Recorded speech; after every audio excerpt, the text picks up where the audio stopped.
Greetings and salutations. Welcome to episode 15 of season 2 of the Autist Circle. I am, as always, and somewhat reluctantly some days apparently, the Bleach Demon, and joined as always by the man with the knowledge, Total Blackout Painting, also known as Fat Dave. Hello. Yeah, today we're going to be talking about Art Deco and Tamara de Lempicka, and should be a good one. Um, but we'll jump on into it here. So, moving over. So I just wanted to introduce some notes on Art Deco beforehand before we get going here, just so we can get a little foundation for the stuff we're going to be talking about. So let me get my blurb. So Art Deco is short for French arts décoratifs and or décoratifs, and practitioners were often paying homage to modernist influences such as Cubism or Futurism with indirect references. They were taking the results of a few decades of distilling compositions to their most basic forms and inventing a new style that could be visually pleasing but not intellectually threatening or insulting. And it was named after the International Exhibition of Modern Decorative and Industrial Arts. Hmm. Weird. So my OBS disconnected real quick. All right, reconnected. Weird. Okay, so let me make sure that we're still I okay. still We're see still your good. stream, so. Yeah, that was weird. So yeah, the named after the International Exhibition of Modern Decorative and Industrial Arts held in Paris in 1925, Art Deco can be seen as a successor to and a reaction against Art Nouveau, much in the same way that neoclassicism was a reaction to the decadence of Rococo. Hmm.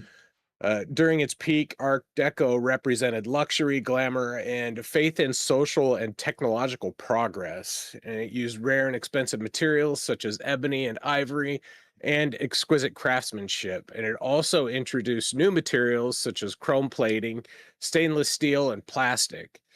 And some of the most famous architectural examples of Art Deco is, of course, the Empire State Building, which we all know. Fuck New York, what?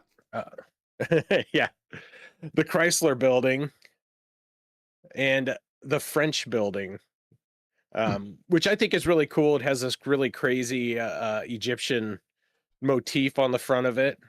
Why do I feel like they're going to suddenly summon Zool with this building? Yeah, right. Watch out for the Stay Puft Marshmallow Man. He's coming. Um, so later, the sharp angles of these styles gave away to in the 1930s.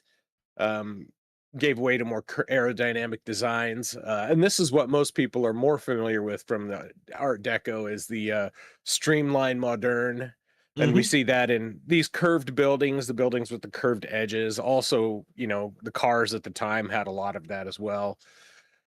Yeah, I mean, Um, like the Auburns, the Cords, some of the most amazing right, American vehicles ever made. Anyway. right. The uh, the actual term Art Deco didn't actually appear until in broader society until 1966, and it was retroactively applied to the members of this movement.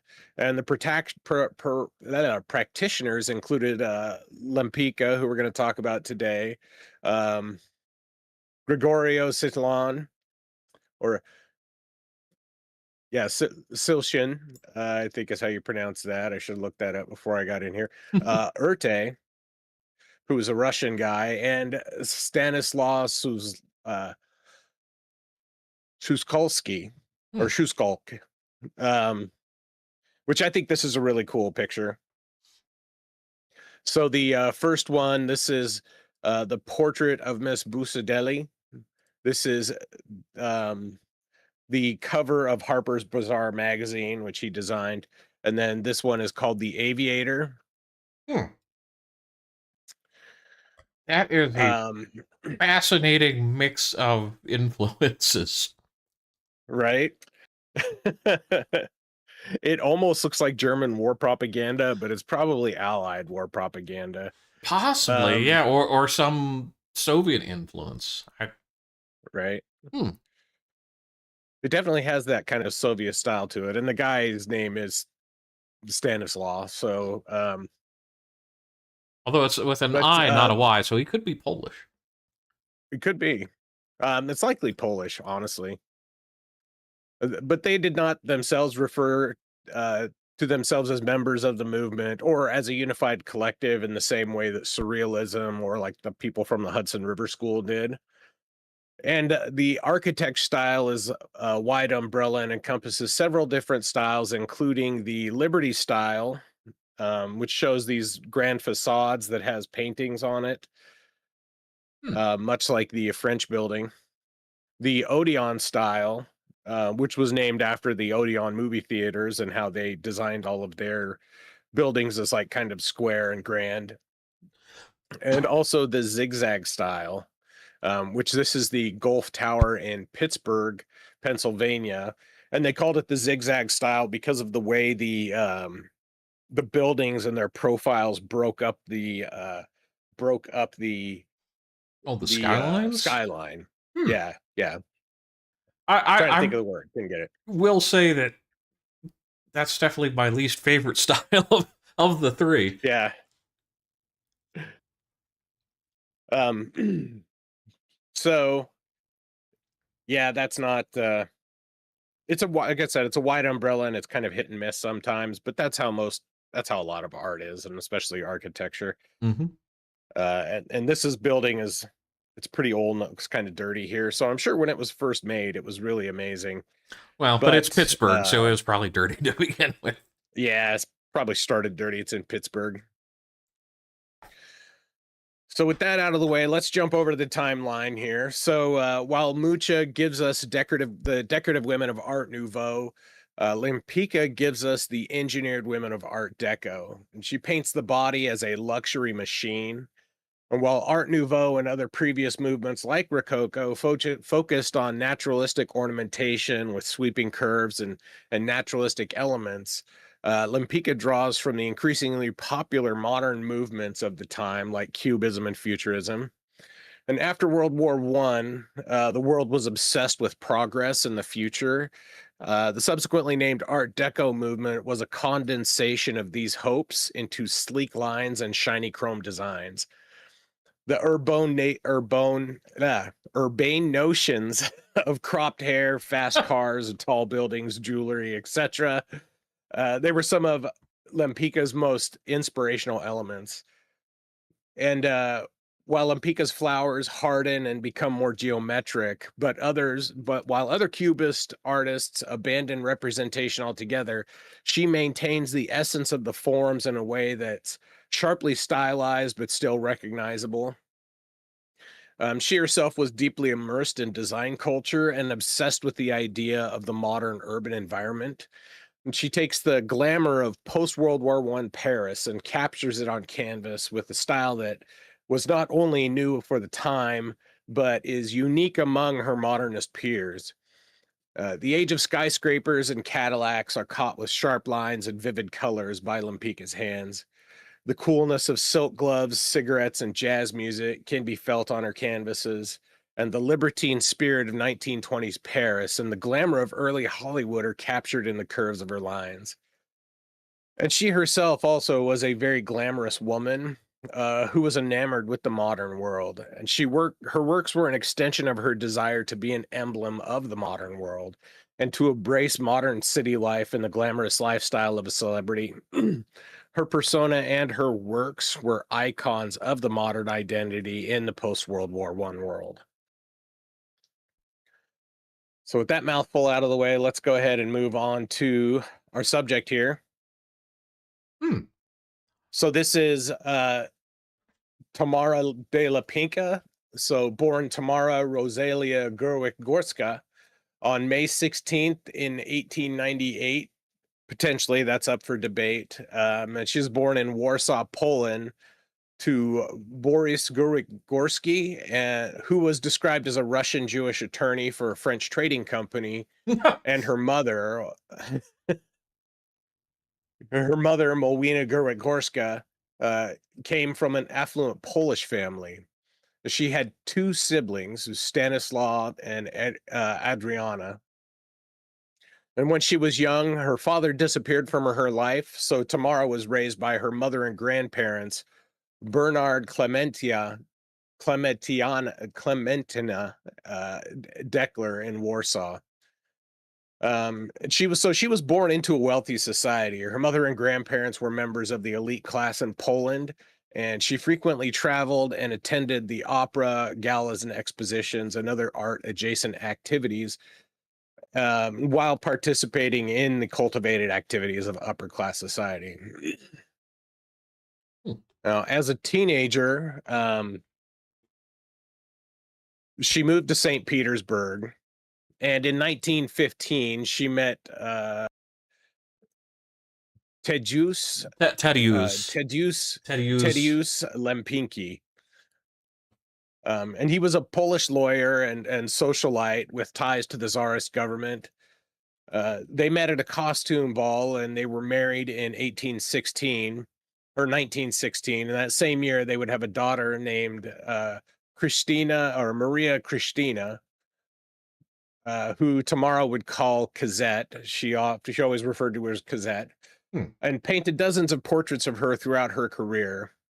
And today, Cosette's daughters and granddaughters help curate her life's work and keep her memory alive.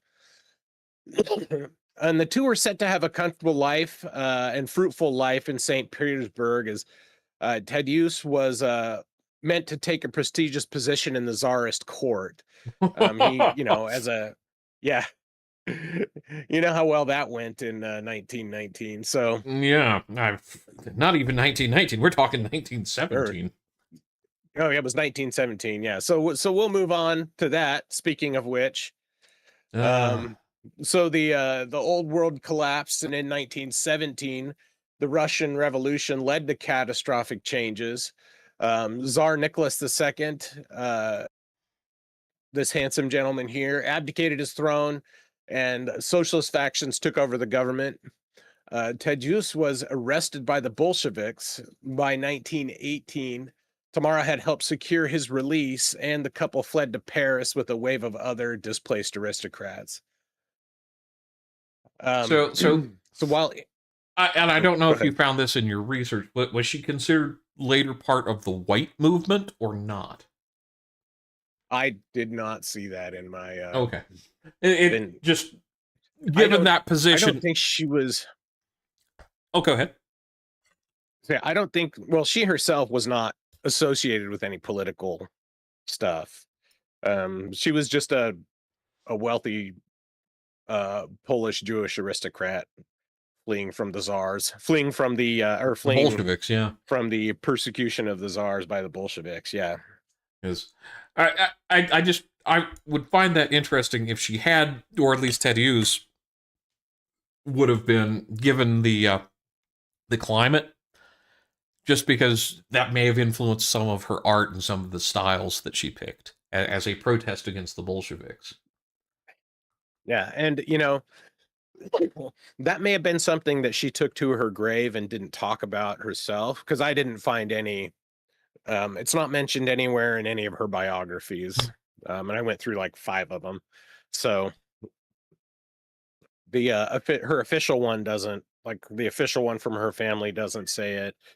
The one from the Lempicka Foundation, and then Wikipedia doesn't, and none of the museum pieces mention it. So I don't think she was part of any movements. I think she was just a rich girl, Okay, fleeing. So while in Paris, she changed her name to Tamara de Lempicka after her and Tadeusz adopted the surname Lempicka instead of Lempicki. And while in Paris, Tadeusz was really unable to provide financial stability, and that led Tamara to begin taking painting seriously. While she was in Russia, she did take some painting classes, but it was more of a leisurely activity. But now she realized that she could do it Hmm. as a profession. She began studying at the Académie de la Grande Chaumière and at the Académie Ranson, which I didn't put in here, um, under the French painters Maurice Denis, who painted this, and this is called an homage to Cézanne, Hmm. um, which is funny because it's a lot cleaner and neater than Cézanne's paintings. Um, but also Andre Lota, who she claimed was a much bigger influencer on her than anybody else. And this is his painting called French Landscape. And as of course you can see, this is in full on cubism. Yeah. Um, still maintaining the representational elements, not going full Kandinsky, but still very cubist. And I think still technically pretty good. I mean, for cubism, sure. For cubism, yeah. So her first works were shown in 1922, that cat, at the Salon des Automnes, an art exhibition held in Paris since 1903. And this was not to be confused with the regular Paris Salon. The Salon des Automnes was a reaction against the perceived conservative guidelines of the regular Paris Salon. And the massive exhibition almost immediately became the showpiece of developments and innovation of 20th century artistic endeavors. And with that, we'll jump to our first painting here. And this is a portrait of a young lady in a blue dress. And this was the painting that she showed at that salon. Um, and it got a lot of praise and attention at the time. So this was painted in 1922. Like I said, it's oil on canvas and it's fairly small. It measures 24 by 5/8 by 20, 24 and 5/8 by 20 and 7/8 inches, or 62.5 by 53 centimeters, and is currently in a private collection, and was last recorded in the private collection of Jerry Moss, who was the A&M record label co-founder, until his collection was auctioned off in 2023 for a reported $60 million by Christie's of New York. Sheesh. And he had a really big collection. And so all of his paintings got scattered across, and they all mostly went to private patrons. And the painting highlights her ability to capture a subject prior to fully embracing her iconic Art Deco style. The subject is Ira Perot, who is a close friend, and according to Christie's, she appeared in multiple portraits over Lempicka's career. Hmm. And their friendship developed into a relationship of confidence and romance, quote unquote, between two married women.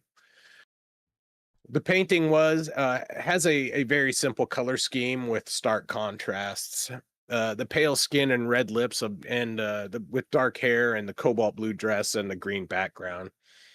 And rather than smiling, the subject is looking intensely at the viewer. She's not presented as a passive figure. She looks posed and controlled. But the painting has a softness in the brushwork that's a departure from the realism of the old world. And the background is moody rather than architectural. And Christie's notes that the portrait is still connected to an almost academic mode of painting, based on color harmony rather than the sharper dissonance that would later define her mature style. And she had not yet become the queen of Art Deco, but she had already found the subject that would make her famous. The modern woman as pose, mystery, beauty, and control. Um, so it's that's my blurb. So it's a good painting, and it captures the likeness of the woman very well, and it does so in again a soft way that doesn't have those hard realist lines. It's obviously stylized. It's not going for the kind of photorealistic work that we saw in kind of like Sargent's paintings. Yeah. Um, It is very much a kind of window into that era. Just the hairstyle, Mhm. the style of the painting, and also kind of that vivid blue background, which is kind of Yeah, a change with portraiture that we've seen so far.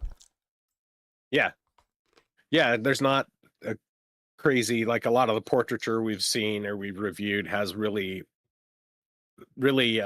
detailed or intricate backgrounds, or architectural backgrounds or something. This is a really plain background with not a lot to it. Mm-hmm.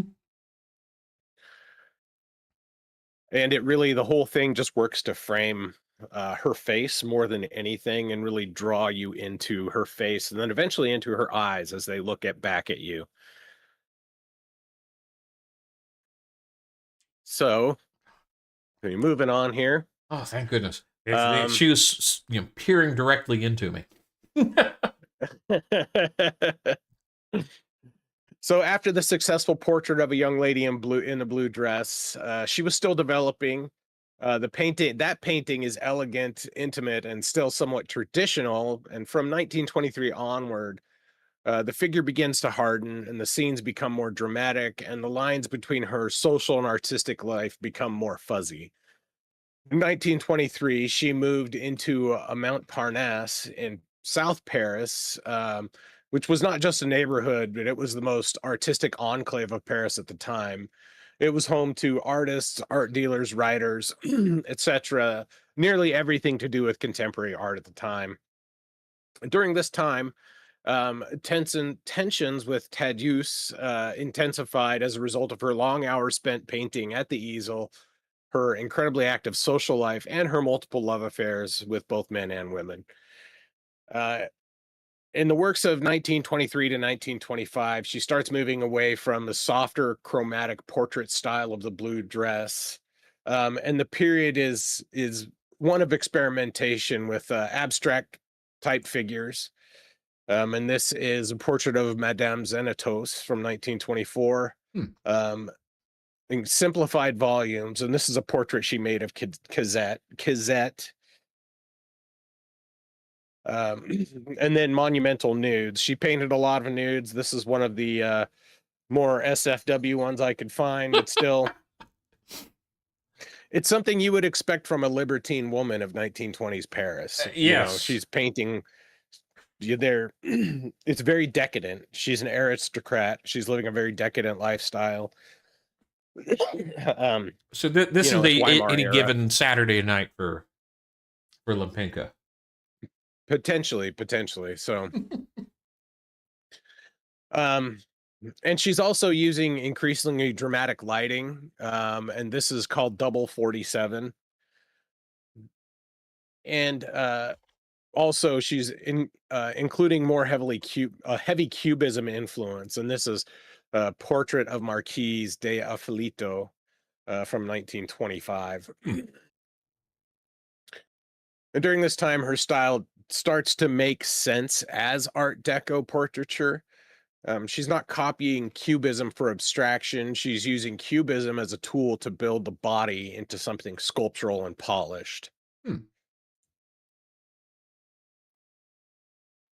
So in 1925, this is when the International Exhibition of Modern, Decorative, and Industrial Arts was organized in Paris. And this is believed to be the birthplace of the Art Deco style, like I said previously. And she exhibited her paintings in two of the major venues and gained attention from American journalists and from Harper's Bazaar and other fashion magazines at the time. And while touring Italy later that year, she also had her first solo exhibition in Milan at the Bottega di Poesia, um, organized by the court Count Emmanuel Castelbracco, damn it, Castelbarco. Yeah, Count Emmanuel. There we go. Additionally, yeah, Count Emmanuel. Additionally, she took a new lover who was the Marquis Some Piccanardi. Piccanardi. There we go, Piccanardi. So by 1926, she is no longer just painting anonymous elegance. She is turning her own circle of friends into art. Friends, lovers, patrons, and family. And this is where Cazette becomes especially important. Her daughter, Maria Christina, who we said known as Cosette, was one of the recurring figures in her work. Cosette introduces a different note, motherhood, pride, and legacy, and it's a departure from her normal world of money, fashion, and affairs. Hmm. And by the time Lempicka paints Cosette on the balcony in 1927, which is going to be our next painting, the softness of the early Paris portraits had hardened into something unmistakable. Her figures are no longer simply observed, they are constructed. They are posed like statues and lit like film stars and polished into icons of the modern age. Hmm. And even childhood in her hands becomes Art Deco. So, with that, we'll jump over to the next painting. And this is Cosette on the balcony, painted in 1927. It's an oil on canvas and measures 51 by 31 inches or 130 by 80 centimeters, and is currently located in the Musée National d'Art Moderne in Centre Pompidou in Paris. The sitter, of course, is Cosette, her daughter, and she was born in 1916, shortly after Lempicka's marriage to Tedus. And she was 11 at the time of this painting.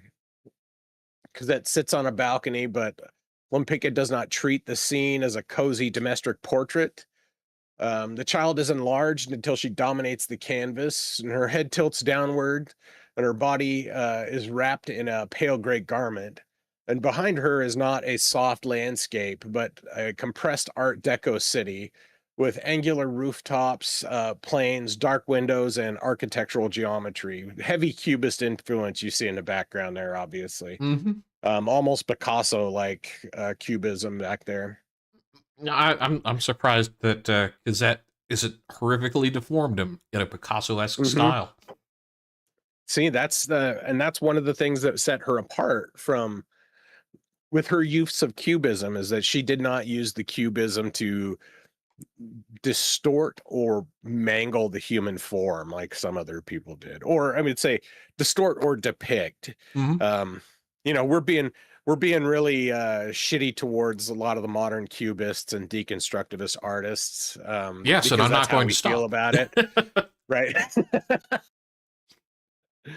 But excuse me, but um she absorbs that style without fully letting it take over her work, which is one of the reasons why she was seen as so revolutionary at the time.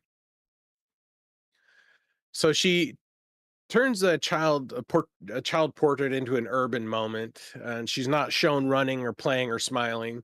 She's staged on a balcony where the railing separates childhood from adulthood, and her extended arm and downward gaze suggest she is already leaning towards that urbane adult world.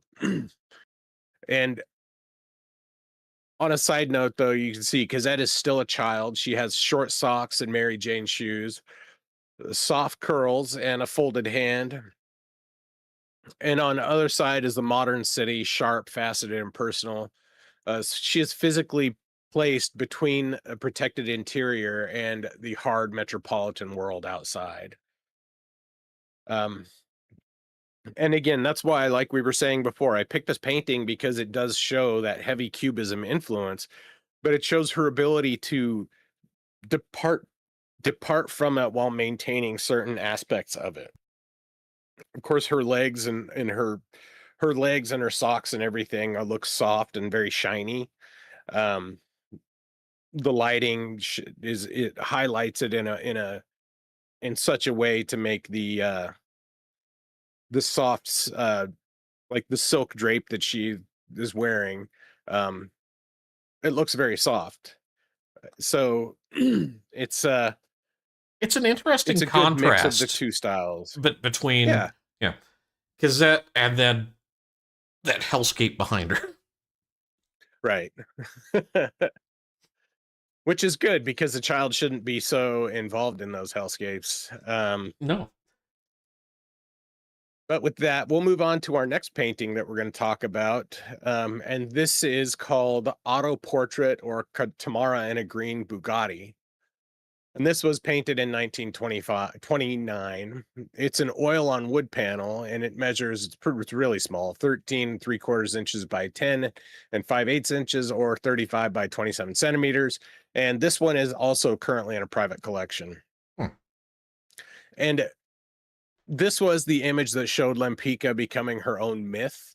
It's a self-portrait, but not in the traditional sense, as it doesn't show her in the studio or in an intimate scene. It shows her in an idealized and stylized position. And this is really the public image she wanted to portray as a celebrity and a liberated woman and as an aristocrat.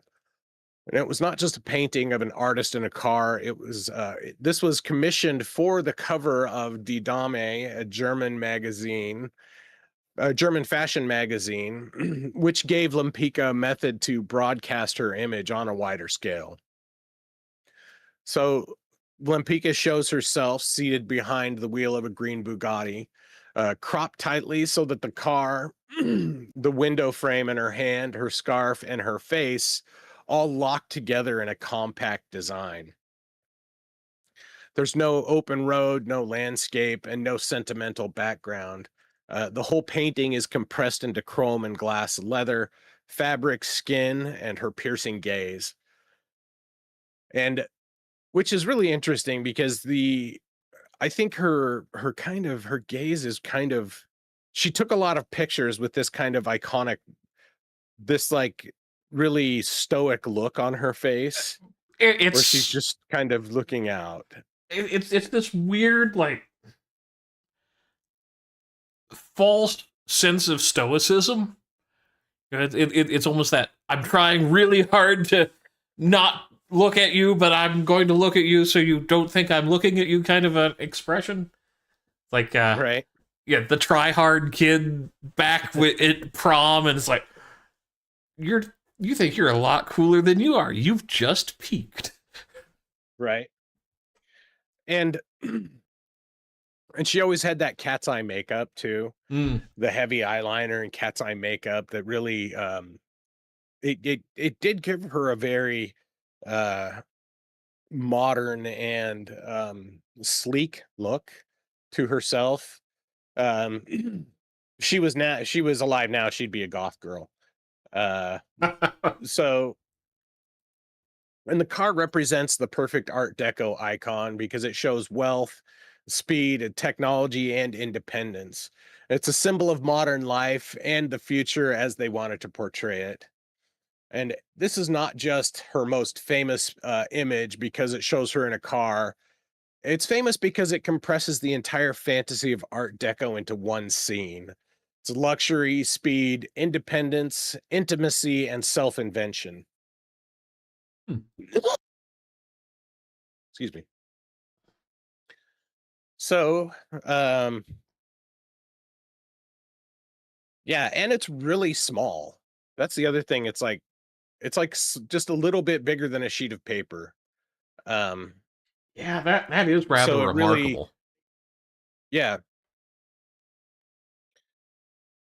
and it's one of those paintings that like this could easily be made into a stained glass, Mm-hmm. right? It wouldn't take that many because the shapes of it are so geometric and the lines are very hard, giving it that kind of like her scarf is silk, but it could very well be chrome as well. Mm-hmm. She's wearing that silk cap, but it could be a chrome helmet. And it's just the way that Art Deco style looks, I think, is it has that kind of shiny futuristic look to it, Yeah, which is it's there was a famous German movie I watched from the period. Um, I can't is station something isn't responding, and one the heroes of this, it was like an aircraft carrier in the middle of the Atlantic for transatlantic flights. Um, they were all very kind of shiny, yeah, and yeah, that's very very emblematic here in this art too. It's fascinating. right. Well, and like Metropolis from Fritz Lang. Mm-hmm. it has a lot of that, definitely a lot of Art Deco elements in that, and the design of that movie and the set. So, and that's kind of one of the iconic like Art Deco films almost, with some of the designs in it. Yeah, So Metropolis, and then Charlie Chaplin, the modern age. But yeah, yeah, Fritz Lang, I think, really stylized it the way that she would have painted it with Lempicka. yeah, I totally agree. So with that, we'll move on to our next painting that we're going to talk about. And this is the young woman with gloves, or the young woman in green. And this was painted in 1927, between 1927 and 1930. And it's an oil on panel, and it measures 24 by 18 or 61.5 by 45.5 centimeters. And this is also currently located in the Musée National d'Art Moderne, Centre Pompidou in Paris. And this is also one of her most iconic works. And I think one of the ones that one of the best examples of her style. The subject and the layout are simple, but the stylization makes it one of the best representations of Art Deco art. It's a fashionable young woman in a green dress and gloves, and the pose is dynamic, with the folds and flow of her hat the folds and flow of her hat make it seem like she's standing in the wind. And the blonde curls on her blonde curls of her hair form flowing ribbons that could almost be metal shavings, with the shininess and the sharpness of them. The green dress is really the true engine of the painting. It's not painted as soft fabric in the ordinary sense. It folds into hard, glossy planes, and the gathered fabric at her shoulder becomes almost architectural, like a fan or a propeller or a carved ornament. And this is really where Lempicka's Art Deco language is clearest. Even cloth becomes engineered with sharp lines and geometric shapes. And the painting is not just about a woman in a dress. It is about the creation of a new visual style, of the modern woman as a cool, stylized, self-possessed icon. So while not being a gigantic painting, this is still much bigger than the previous one. And I picked this one, of course, because I feel like it does encapsulate her style really well, and it's a very interesting painting, with the pose of the woman, with the curls of her hair, with the sharp geometries of not just the folds in her dress, but the folds of her gloves, um, and the brim of her hat. Everything has a really sharp geometry to it, and of course, she's set in front of that Cubist background that is just not it's there's nothing much to it but just lines. So she does not the background doesn't distract from the from the woman, or dang it. The background doesn't distract from the woman or her dress. Um, it more just accentuates the kind of futuristic look to it. Mm-hmm.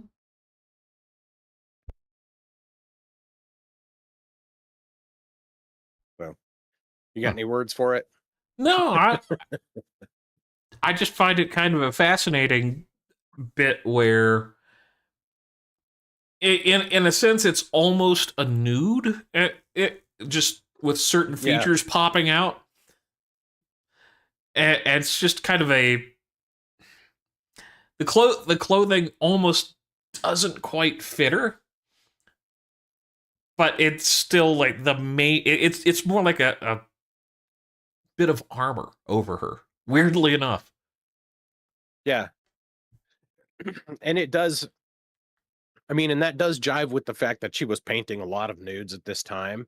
Mm. Um, and so including, elements of nudity to kind of elevate the provocativeness of the painting, and the sheerness of the dress, which would be a very kind of liberated, independent woman kind of style at the time. Mm-hmm. Um, which is really funny because back then, the liberated woman was very sexy. Yeah. She was embracing her sexuality more. as to where, today liberated women are either prostitutes or blue hairs. So Eh, it's, six of one, half a dozen of the other. yeah, it's a sharp contrast from the liberated woman of today. Um, in that uh she seems confident in wearing a sheer dress and confident in her body and all that stuff. You mean she doesn't um need body positivity? right, yeah.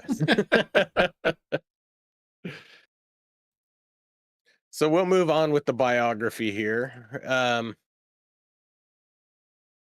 So in 1929, she made her first trip to America, where she painted a portrait of Joan Jeffrey, who was the fiance of oilman Rufus T. Bush. And that's this painting we're looking at here. Hmm. And this painting most recently sold for $4.6 million in May of 2004. While in America, she also arranged a show at the Carnegie Institute in Pittsburgh. And the exhibition was a success, but the money she earned was lost when the bank she invested it in collapsed in 1929. Hmm.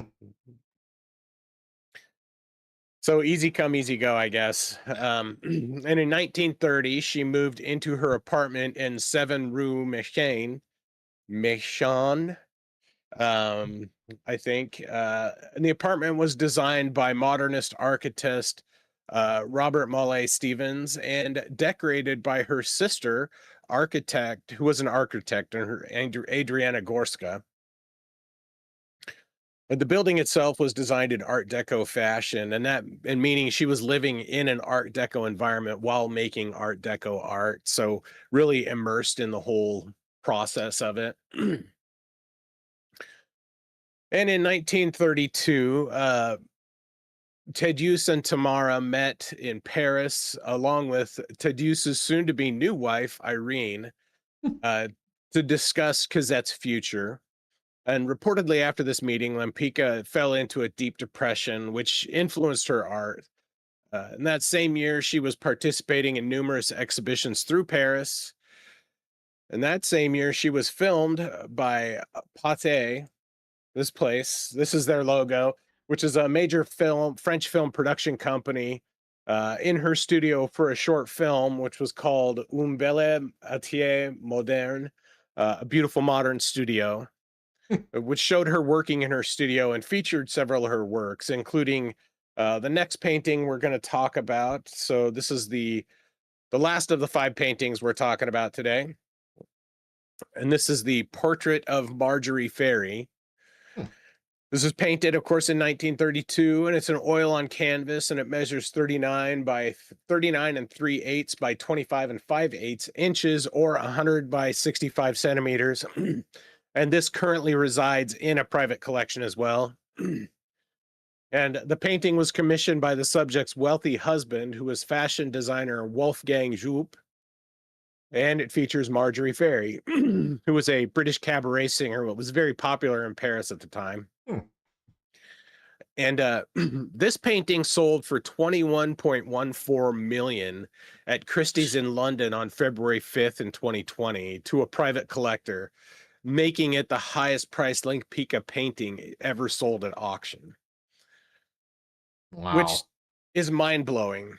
Like, it's a great painting. It's a cool painting. Is Mhm. it $21 million worth of painting? Not for me. Maybe if I had a spare trillion some trillion to share, but I think that really speaks to the enduring nature of the kind of aristocratic lifestyle, Mhm. in a way. Like, this woman was, so, and care that her husband had given her a large cabochon ring, which is featured in the painting on her hand. And the ring symbolizes the elevation of the singer beyond the status of performer into a newly christened member of high society, into a member of the elite, into wealth and status. And that representation of wealth and status has endured so much throughout the ages that that someone bought this fucking thing for $21 million. Yeah. So not it's a really great painting, but again, $21 million. So I'll go on with my blurb. The folds of the satin cloth are sharp and stylized in the typical Lempicka fashion and highlight the angle of the light. The white satin and the polished marble background really work to highlight the subject with her red lips, blue eyes, red nail polish, and smooth blonde hair. And the subject, it turns the subject into something more than just a classical nude. She's a movie star and a luxury object. Unlike a traditional nude, the body is not presented as soft or vulnerable. It's polished and angular and controlled. And the curved railing and the marble forms and compressed space, they make Fairy look staged inside a designed world, not nature, but the world of balconies, hotels, and luxury interior. And of note is that in 1932, the economic crash that had arrived in Europe, with the economic crash from the United States had arrived in Europe, and lavish commissions were becoming scarce. And this makes the painting feel almost like one of the last vestiges of the interwar luxury fantasy before the onset of World War II. Hmm. Yeah, one thing So I really like about this is everything else is monochromatic, but the figure herself has the color. That's a yeah, really nice little contrast. yeah, and that it works to make her pop out more Mm-hmm. and really, highlight her and really highlight her beauty and her form a lot better, because there's no real distracting elements. The background on this one almost gives me a little bit of a liminal feeling, like a kind of backrooms feeling. Yeah. So it's just because it's got that kind of that blank space, but it's blank, yet it's defined. So it's that really kind of weird in between feeling, for the space in the balcony itself. And I think that the satin drape really gives it a lot more impact than if she was just nude. Because that hint of teasing, of intimacy is a lot more, um, to me, it's a lot more enticing than just full out nudity. Yeah, and And I, given that the subject was a cabaret singer, it yeah, really it's like, yeah, the art of the tease. yeah, yeah, exactly, exactly. Um, and it also helps her remain more classy. Mm-hmm. Of course, in the high society, the aristocratic circles, they were really shooting for that anyways, to maintain that image, that perception of class and grace. And I think the painting does a good job of capturing that. Mm-hmm.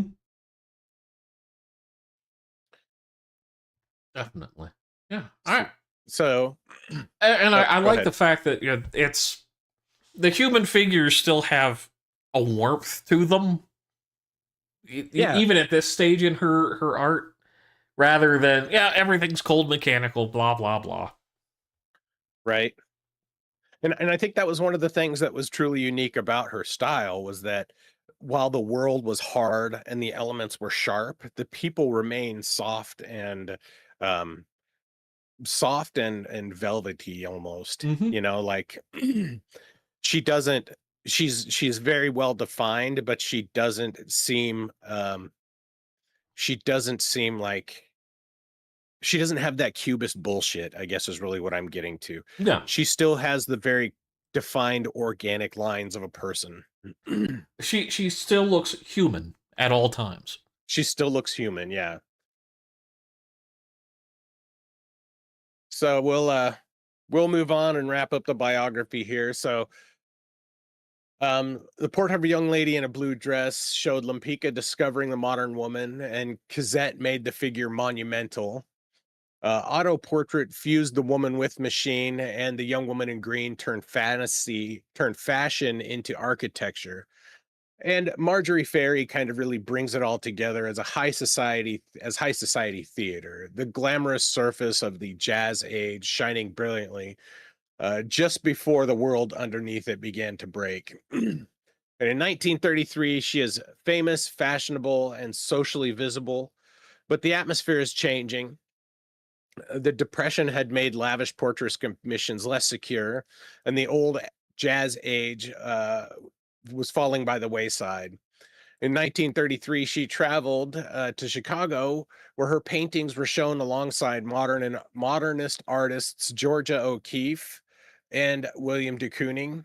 Um, and in 1934, she marries a Hungarian businessman, Baron Raoul Kufner, and she becomes a baroness. She becomes Baroness Kufner, gaining title, money, social protection, and a new identity just as Europe was becoming more dangerous.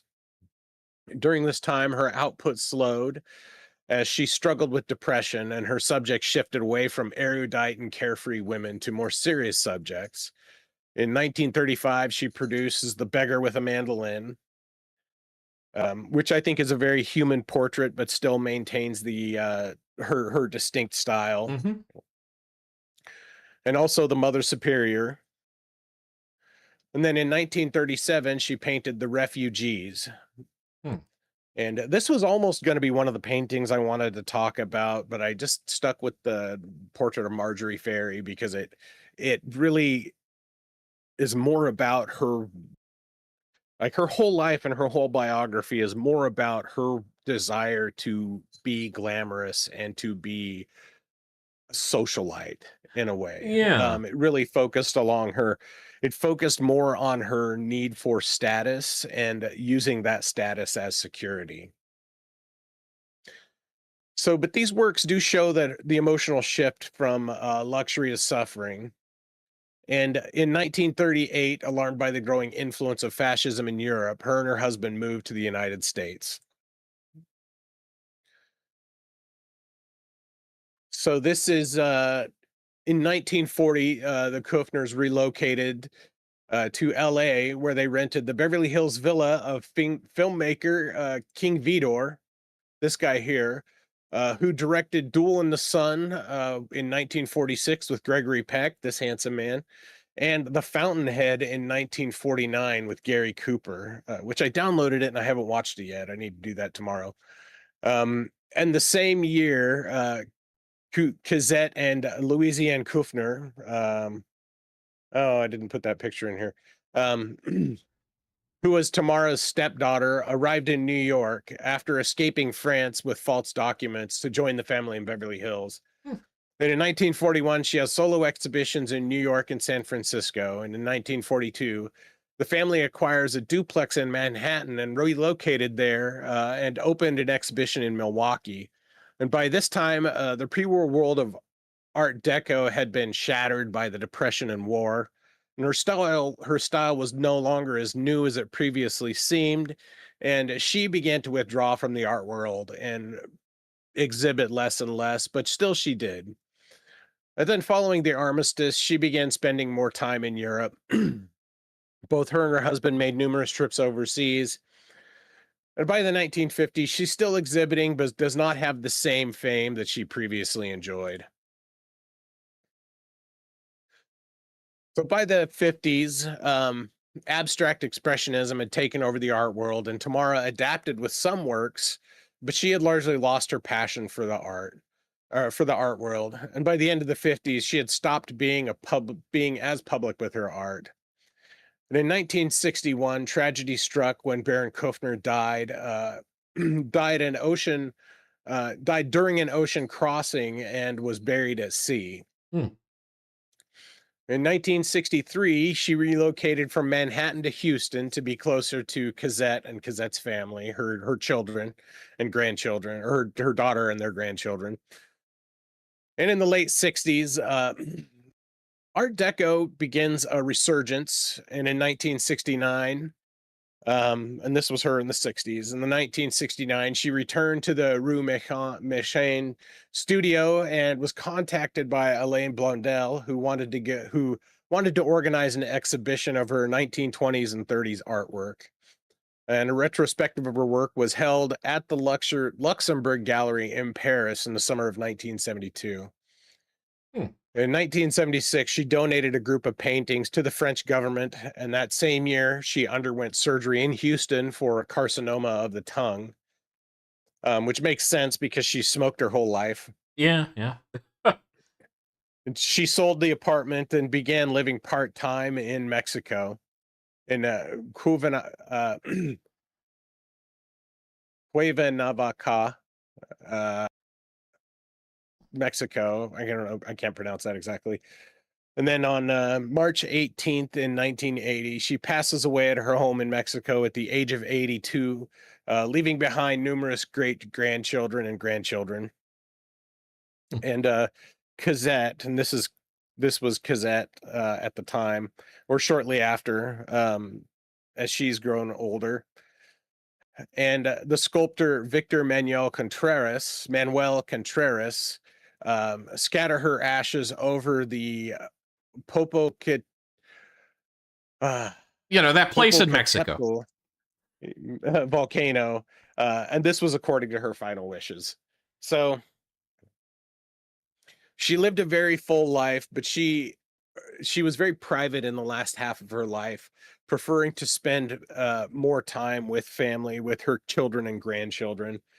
There's a couple of good documentaries on YouTube, and I read one of the articles that was actually published in Polish.